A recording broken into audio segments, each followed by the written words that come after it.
Millions of people are fleeing Ukraine and finding safety in Poland. The First Lady of Poland, Mrs. Duda, told me she is expecting 5 million people to cross the border into her country to escape the bloodshed. And the United Nations is estimating 4.3 million people have already fled Ukraine since Russia invaded on February 24th, with nearly half of them going to Poland so far. GOP leader Kevin McCarthy is leading a congressional delegation to Eastern Europe this weekend, and he is on the ground in Warsaw assessing the situation. He joins me right now. Congressman, thanks very much for being here. Good afternoon to you. Thank you, Maria. Thanks for having me on. What can you tell us about what you've learned in terms of the impact of all of these refugees finding safety in Poland? I'll tell you, Maria, it's very sad when you look at all the refugees out here. So many women and children, and many of the husbands are back in Ukraine fighting, and many of those refugees want to go back. Poland has absorbed as much as they can many of the refugees living in individuals' homes, letting them stay there, with Poland realizing what they went through back in 1939 and others. But what we're witnessing is the sheer strength of Ukrainian people, their will to work through this. But the atrocities that are happening in Ukraine via Putin, targeting children, shooting at a train station of innocent individuals, and now the atrocities that we're finding as these cities open back up, the killings that were taken with people that just tied behind their hands. I mean, there has to be real ramifications to the actions that the Russians have taken here. And Congressman, it really has been you and your colleagues and the Congress who have been calling for more weapons and the appropriate armament to be sent to Ukraine, as Ukraine is pleading for air coverage and the MiG jets to help them fight off the Russian aggression. And instead, President Biden keeps sanctioning and implementing new sanctions against Russia. I know the president was in Poland and Romania 2 weeks ago. What is the perception of the president and how the U.S. has responded to this where you are? Well, the real-life challenge you have here is that Biden acted too slow. Had Biden sent one weaponry earlier, maybe Putin would not have made the decision to enter Ukraine. Had Biden said that he would sanction before they entered, maybe Putin would not have entered. But now that the war is created and you have other countries willing to provide MiGs to Ukraine to defend themselves in their own air, they're not asking for American men and women to fight. All they're asking is to have the weapons to defend themselves from an aggressor that is going and killing women and children, innocent individuals. And there really has to be consequences for Russia's action. And what we really need to do here is supply Ukraine with the weapons they need to win this war.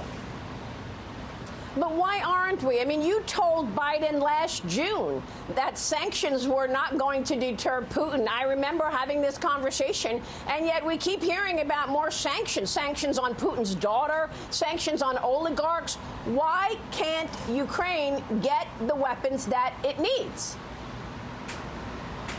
They needed them beforehand, and this is a lesson we should learn long term. Remember, before the sanctions, the president said, just threatening the sanctions will stop Putin.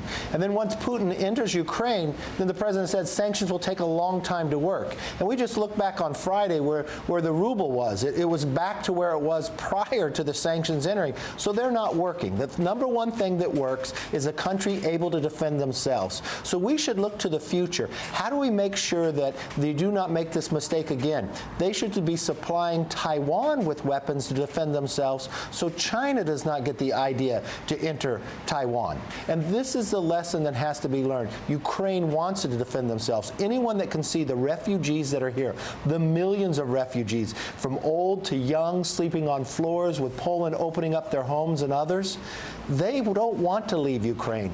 They want to defend Ukraine. They did nothing wrong. And Putin entered, is now killing innocent women and children in an atrocity that we have not seen for decades since World War II.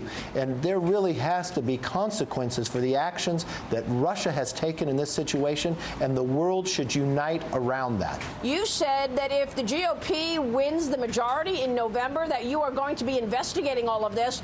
Is this one of those investigations? His response to Russia's war on Ukraine?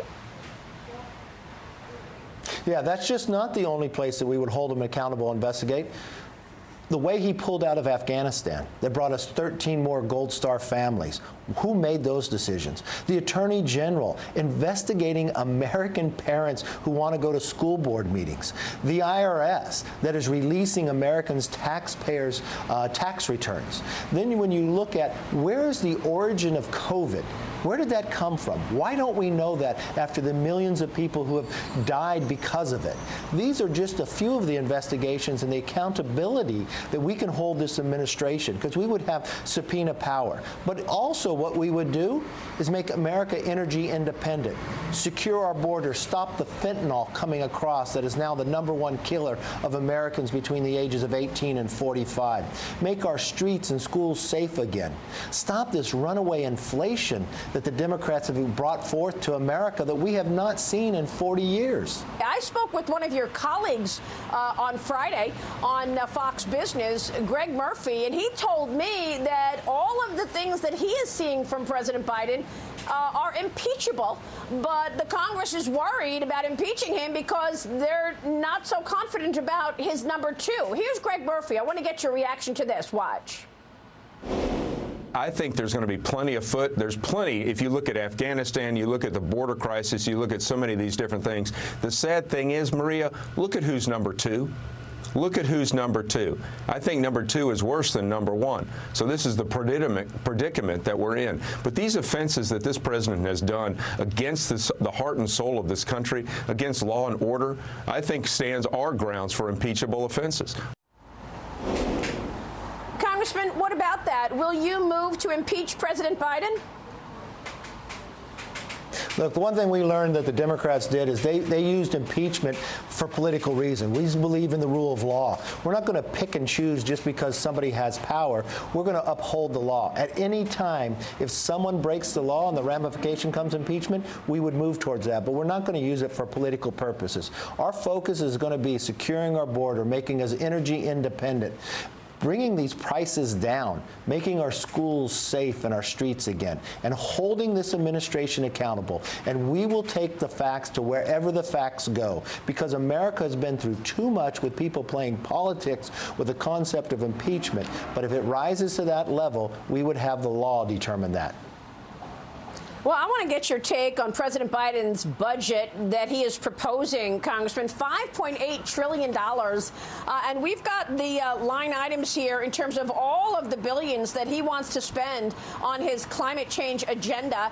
And there is a almost 20% increase in spending at the IRS and only a 4% increase in defense spending. Of course, when you compare that to inflation, that is a decline in defense spending. There is no increase in spending for Homeland Security. Can you walk us through this budget and tell us if this is actually going to pass?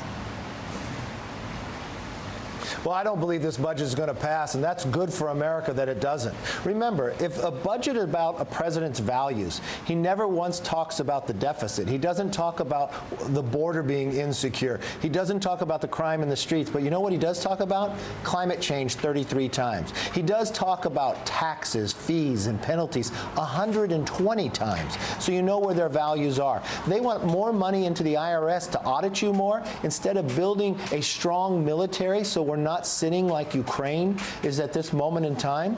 Why wouldn't we be building America's economy instead of spending so much? We warned this administration when they came into power with one-party rule just a little over a year ago. If they moved forward with their policies, they would bring inflation. And it wasn't just Republicans warning them. It was Democrats. Former Treasury Secretary with Bill Clinton warned them. And lo and behold, we were right. Congressman, thank you very much for your time while on the ground in Poland and Romania. We will talk with you soon. Thank you, sir. Thank you, Maria. All right, House Minority Leader Kevin McCarthy.